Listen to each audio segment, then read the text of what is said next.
I think the last thing we did was quickly go over the gradient tool and showed how that works.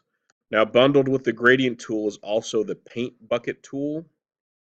And basically what that does is it works very much like the fill, like edit fill, where you select a color and it will fill with one click an area of color that is either contained in a boundary or a selection. Okay? So I could right now on my background template click with the paint bucket and fill it with colors, girls, but I don't want to do that. So if I use this, I will simply go to my template layer, get the magic wand, make my selections, then create a new layer. Then if I select whatever color I want to use, I'll use this light purple pastel color here. Then I get the paint bucket and click inside the selection. Boom. So it's the same way as doing edit fill, just maybe a little bit faster. All right. Next up, we have the blur, sharpen, and smudge tools all bundled together. And they all do exactly what they say they do.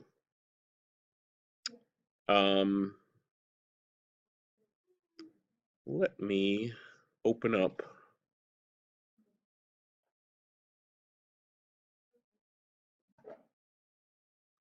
a folder real quick. Sorry.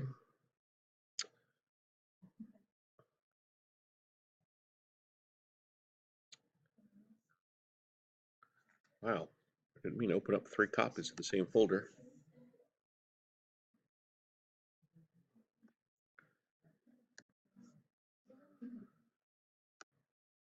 All right, let's do this one.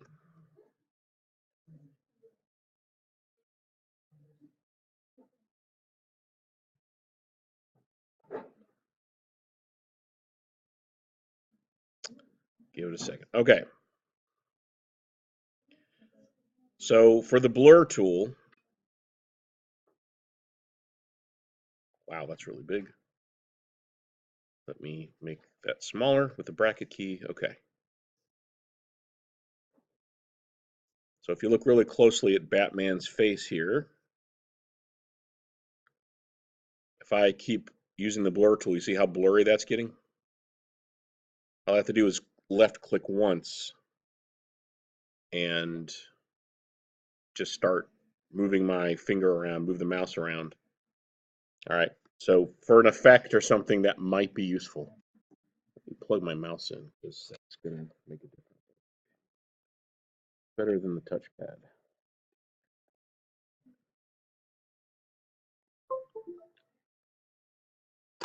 That's better. Okay. Smudge, or sharpen rather, does the opposite. Man, that's big. There we go. So if blur makes it blurrier, sharpen makes it crisper. But this is a fairly low res image, so you're not going to tell that much of a difference. But you can see there it's sharpening to the point of overexposing those pixels. All right, then finally, smudge is like finger painting. You just click and drag and it, starts, the more you do it, the more smeared it gets. And you can always lessen the strength of that. Like if any of these tools are too much, just adjust the strength or whatever, and it won't be as strong. So if you want to do something a little more subtle. So that's those 3. All right, dodge, burn, and sponge. Dodge makes an image lighter. Again, if I click and keep moving this cursor over an area, it's going to start getting lighter and lighter. So if I have an area of an image that is too dark and I just want to lighten up a part of it, I would use the dodge tool. All right. All right. So dodge makes things lighter. Burn does the opposite. Makes a part of an image darker. So you see how Green Arrow's head and hat are getting darker, and the parts around there are getting darker. All right. So again, if you had something that was too light in part of an image and you wanted to darken it, you would use burn. Finally,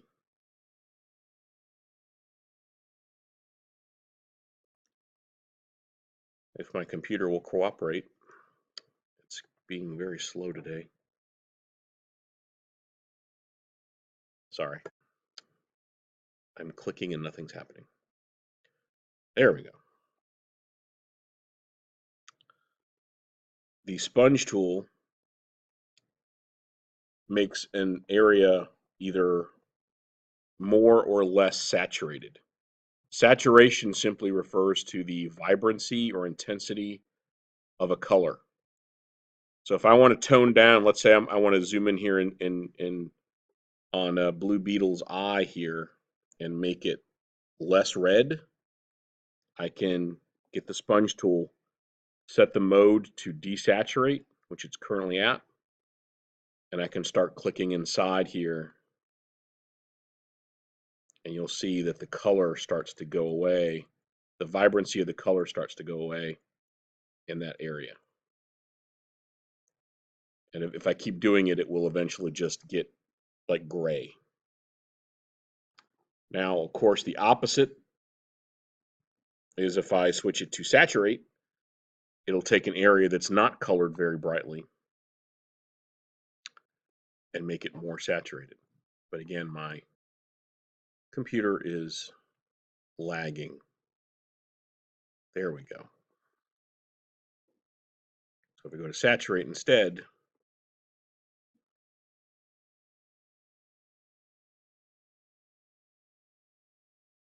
come on.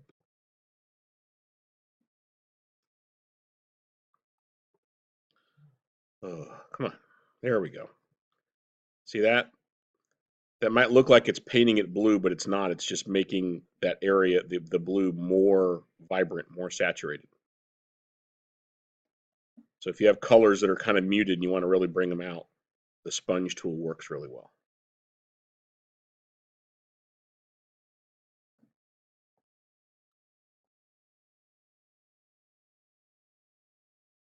Okay.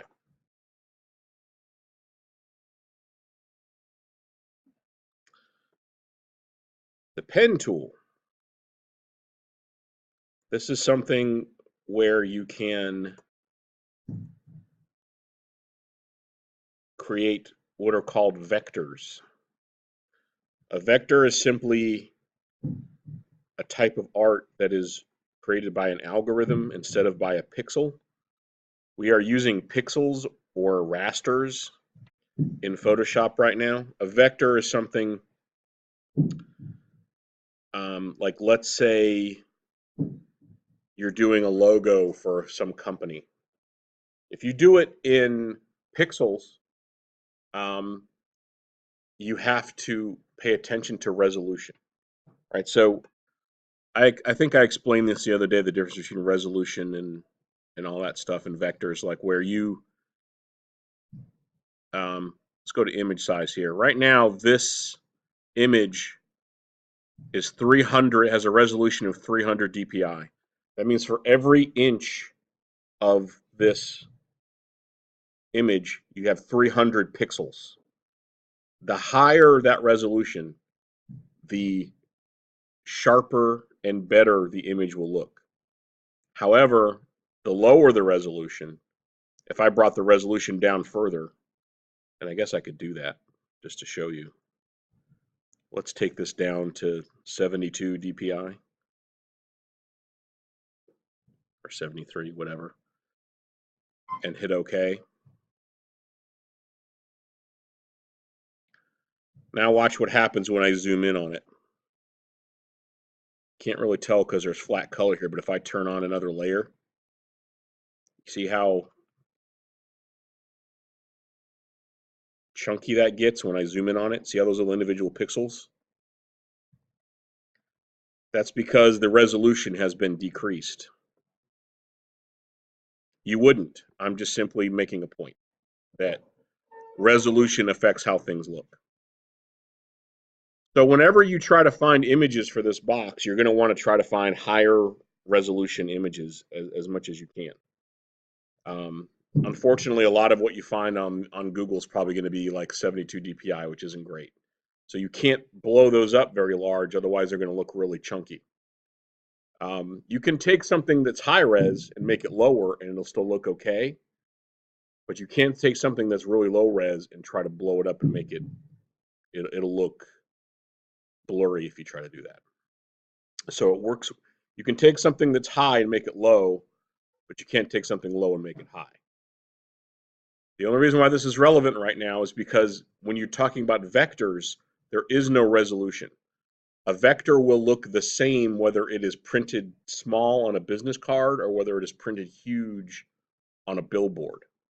All right. So a lot of designers prefer to work with vectors, but the problem with vectors is that they're very complicated to use. They're really kind of a pain. And Adobe makes another program called Illustrator that uses vectors almost exclusively. And a lot of experienced designers work in Illustrator, but we're not doing that now because this is Art 1 and it would take a long time. But I'm just going to show you how to use this tool anyway. All right, the pen tool. You click and make a point. See that little dot there? If I click anywhere else on this, it's going to connect it with a line. I am currently holding down the mouse button. If I then move my mouse, it's creating a curve, right? If I continue to click and make points, you can see how I am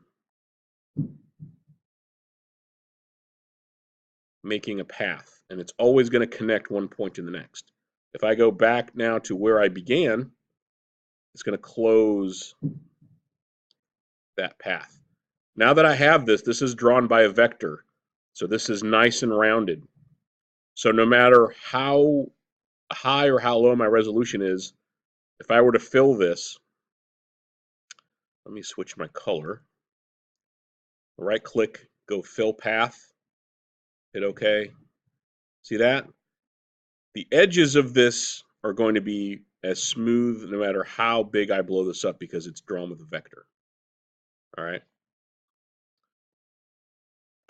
This pen tool is nice because, yeah, you can do shapes with it. If I want to, I could right click and hit stroke path. I would need to select a different color though. Let's do something that'll stand out like yellow. If I right click, stroke path, brush. All right, that was a little too big, but you get the idea. The other nice thing about using a path is that you can put text along it, and I'm going to show you that in a second. All right, so basically, if I want to, I can add more points to this if I just click directly onto the path. So if I want to add more curves and get more control over the shape, I can do that. I can also get rid of points by clicking directly on the ones I've already made, like that. If I want to just delete it all together, right click and just hit delete path, and it goes away. But the fill I made is left behind. Okay. You probably won't need that very much, but I'm just showing you anyway. All right. Text tool. This you're going to use a lot, so pay attention. All right. The text tool looks like that letter T right there. Anytime you click with the text tool, it's going to create a new layer. When you want to add text to your box, do not simply click. Click and hold the left mouse button and drag, and you will see something that looks like a selection. It is really a text field.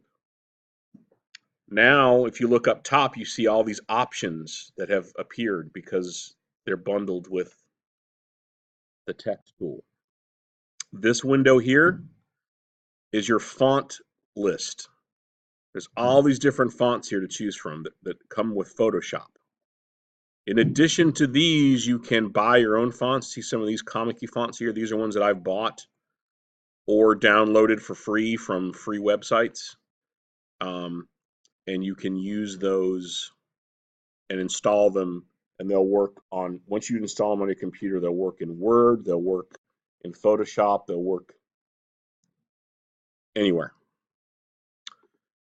All right, this controls your font. This controls your, whether it's regular or bold. This is your font size. You can either do a preset or you can type it in manually. This is your style, whether it's crisp or sharp or whatever. This is your text alignment, whether it's aligned to the left, the center, or to the right. This is your font color. You can always click on this. It'll take you right to the toolbar, to the color picker, and you can select a new color. This is your warp text button. We'll get back to that in a minute. So now once I have my text field active, I click inside here.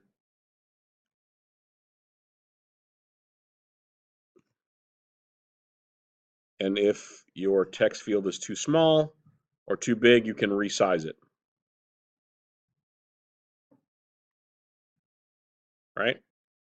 If I decide my text is too big, I drag and select it. I go up here, I make it smaller. If I want to change the type of font it is, I select it, I go up here, and see it's changing the text.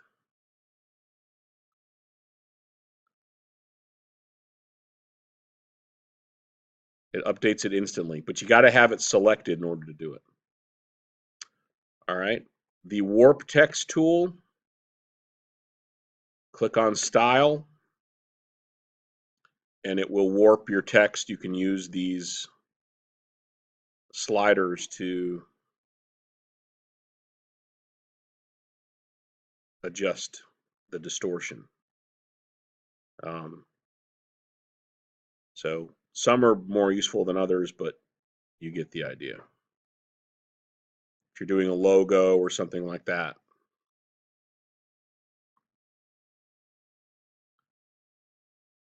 All right.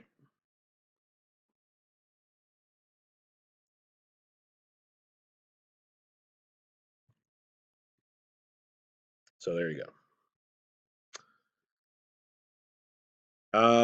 The other nice thing about the text tool is that it works really well with something called layer style.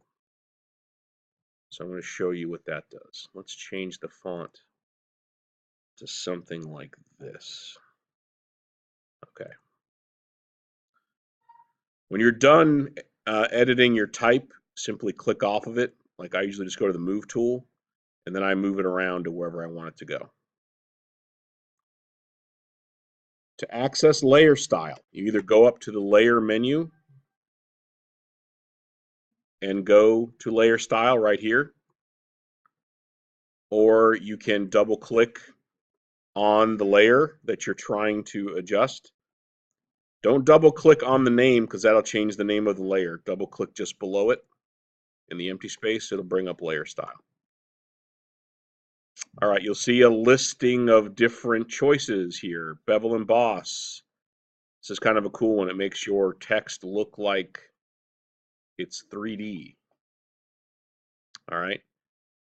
You click once to turn on the style, then you double click on the actual style bar to bring up the parameters. So here I can change the depth. I can change the direction, the angle of the light source. I can make it go from an outer bevel to an inner bevel to an emboss kind of a thing. Direction up or down. I can change the color. I can do all kinds of things. I can make it go from contour to texture. All right. Or if I decide I don't want that, just uncheck the box and it goes away. Stroke is a good one. Again, check stroke, then double click. From here, I can change the color. I can change the size. I can make it be so big that it, overtakes the letters. I can position it so it's on the outside of the letters or the inside or the center. I can change the opacity of it so that it's not as dark. All right. Outer glow is another one that looks really good. So you can use layer style to help make elements on your box pop out, text or little shapes that you're putting images inside or what have you. All right, so layer style works really well, especially with the text tool. All right, when you're done, just hit OK. There you go.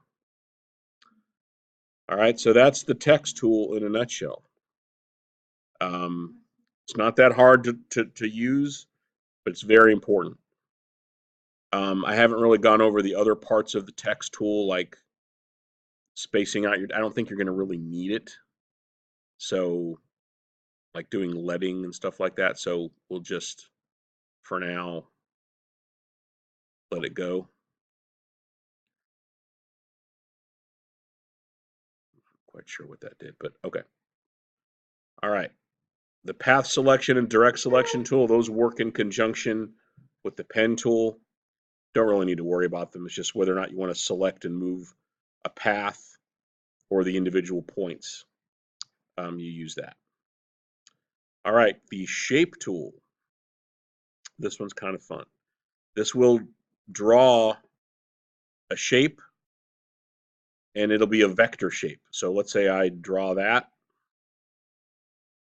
Currently it's filling it automatically with yellow because that's my foreground color. This outline thing, you can change that. It's going to automatically put an outline. I can change that to no outline or change it to black or some other thing if I want to. Or I can make the outline a different color. The other cool thing I can do is I can change it to a dotted line like that. So if I have something where I'm saying cut this out, I can do it that way. But again, the nice thing about this is that it is vector based. So if I get my text tool, and let's change my text to black. If I click on the path,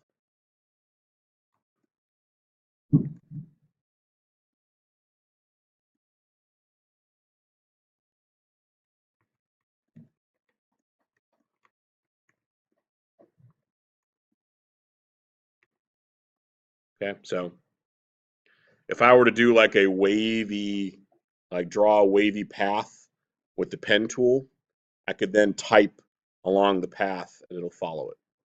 So might be kind of a cool thing to do. All right. Then you can edit it just like anything else.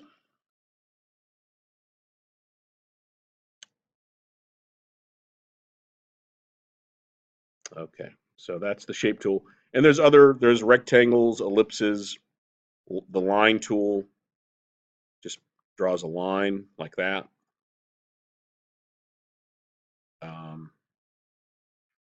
The custom shape tool gives you a list of just pre-made shapes that are also vector based, which you can use if you want.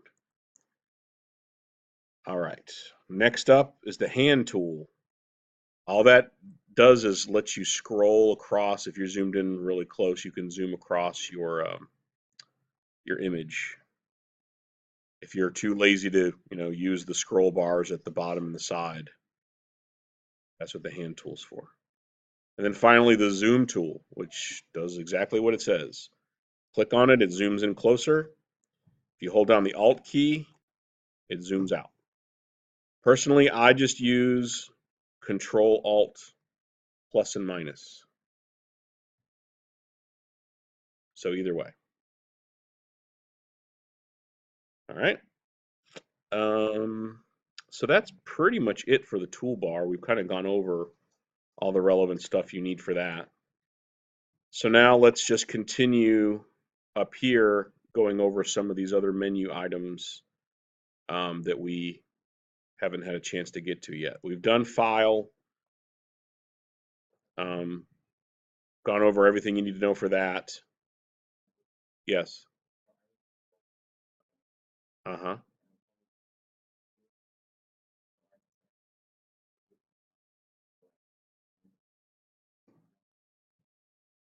All right. Well, I try not to use smart objects myself. I just find them annoying, but that's just me.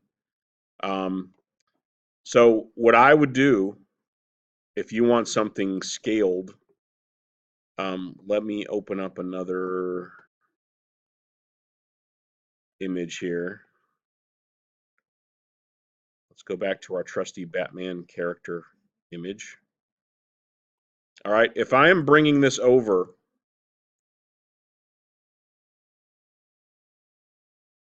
to avoid doing the smart object thing, it really only tends to do it when you're trying to drag something in to Photoshop from outside Photoshop. Let me show you the difference. Okay. So if I just open this within Photoshop, do File, Open Recent, or whatever, and it usually just lets me bring it in, and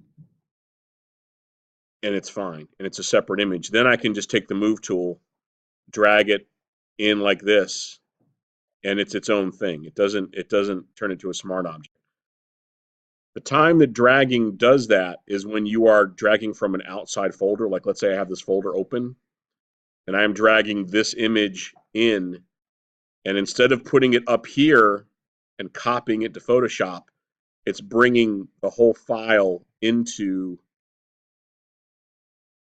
my current open file, right? See, watch. See that? Now it's reading it as a smart object because I dragged it from outside Photoshop. When you're dragging things from outside Photoshop, make sure that you are doing this. Just watch. Instead of dragging it onto this, drag it up here to the toolbar. See where that little plus sign is? That will bring it in as a separate file. Then you can drag it. Now, to get to your other question about making something, scaling something without the smart object thing, here's what you do. You go to, well, I'll just do it on this, I guess.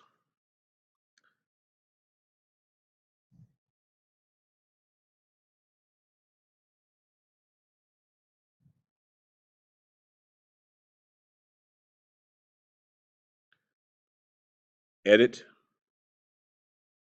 transform, scale. Well, it's still here. Let me change this.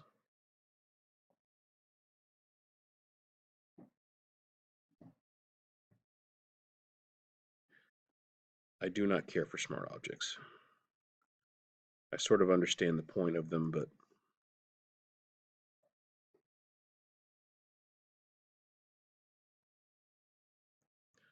all right, let me go to this one, layer 9. Yeah, just edit, transform, scale, and you can hold down shift when you're doing it. There you go. Yes. All right. The smart object thing, yes, you can rasterize it and make it, because it's just extra steps. That's all. That's just why I don't like it. It's not the end of the world or anything, but it's just that X really annoys me, and I don't know. It's just something that personally I don't like. So if for some reason you do get in this situation where you have a smart object and you want to get rid of that X and make it a regular part of your image, just right click on it and hit place, and the X will go away, and then you can, I believe there's something you should be able to do to rasterize it, to rasterize the layer, but anyway. Okay. So yes, and edit transform is where you go to, you can scale it, rotate it, do whatever else you want to do. Okay.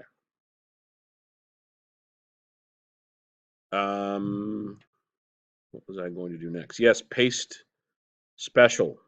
I think we've got time to do that. Okay. There will be times, probably, when you want to have something else on the side of your box other than a, a gradient or a fill or a flat color. Let's say I want to take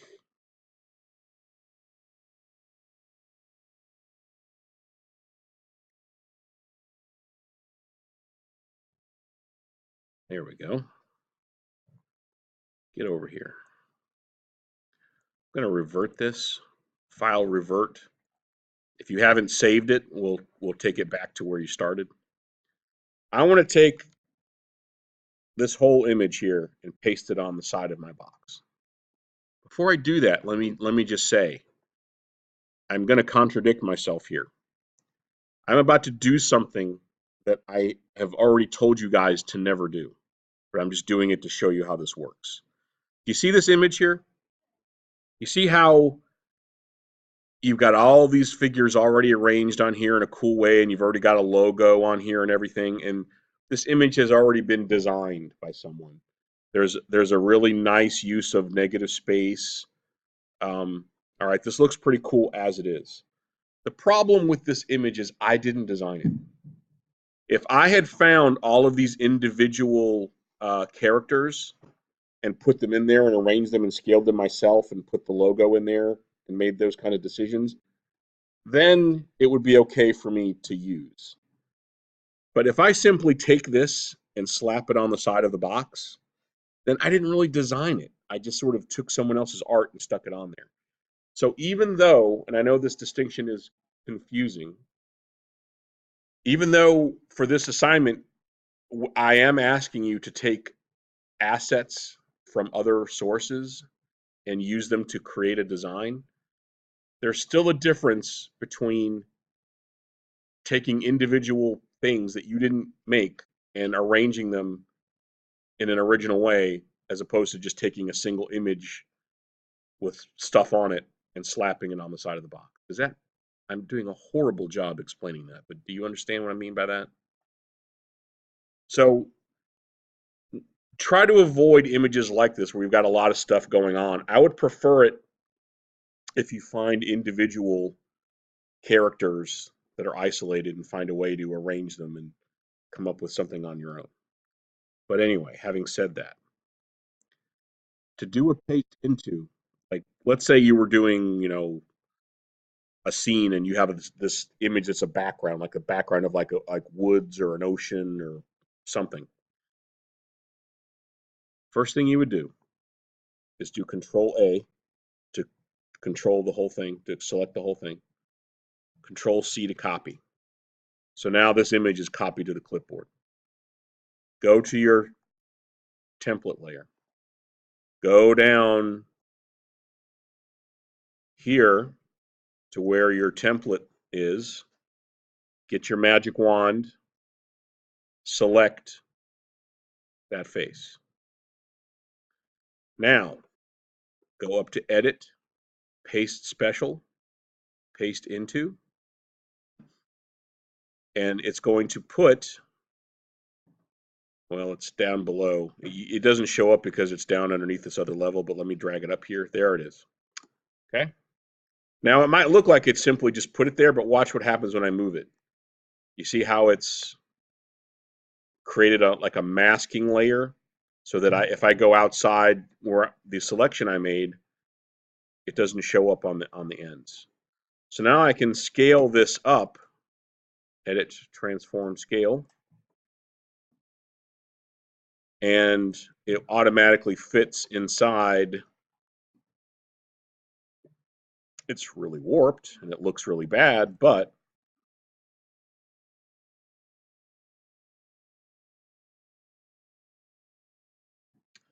so that is a useful thing for you to do, but please don't just do entire sides of your box with totally finished art and then consider yourself done, because that's not what we're doing. At least not intentionally. Okay. Now, an image like this is really busy, so I would probably want to take the opacity of the layer and bring it down and push it back so that it's faded. So that way I could put other elements on top of it and it wouldn't be too busy. We can go over that more tomorrow. All right, so that's it for today. We'll finish this up tomorrow. 3 things. Number 1, there's a lot of unfinished still life paintings over there in the rack. Those are due Wednesday, so you need to be working on those and get those finished and turned in next week. Number 2, I have posted all the videos that I've made so far to the website, as well as I just went ahead just for the heck of it and posted all the videos I made last year and put them up on YouTube. So please go back through those if you have questions or you don't remember how to do something. You don't have to watch the whole thing from beginning to end. You can kind of skip around, but please start going over that stuff. Number 3, please continue thinking about what theme you want to do for your box. Start sketching in your sketchbook. Thumbnails for each side of your box. Think about what kind of activities are going to be on all 4 sides. All that stuff. Okay? And when you think about theme, think about like what's good potential for doing a toy, because that's what we're doing after this. That's our last assignment for the year. All right? Okay. Any questions? No, I didn't think so. All right. Yes.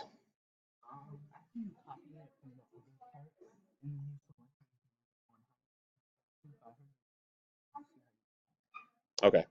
So I'll just go over it again real quick. First you get, it doesn't really matter what you do first. In this case, I could just select the image and copy it to the clipboard. That's the first thing. Then go to your template, go down to your layer, select which side you want to do it to, then go to edit, paste, special, paste into.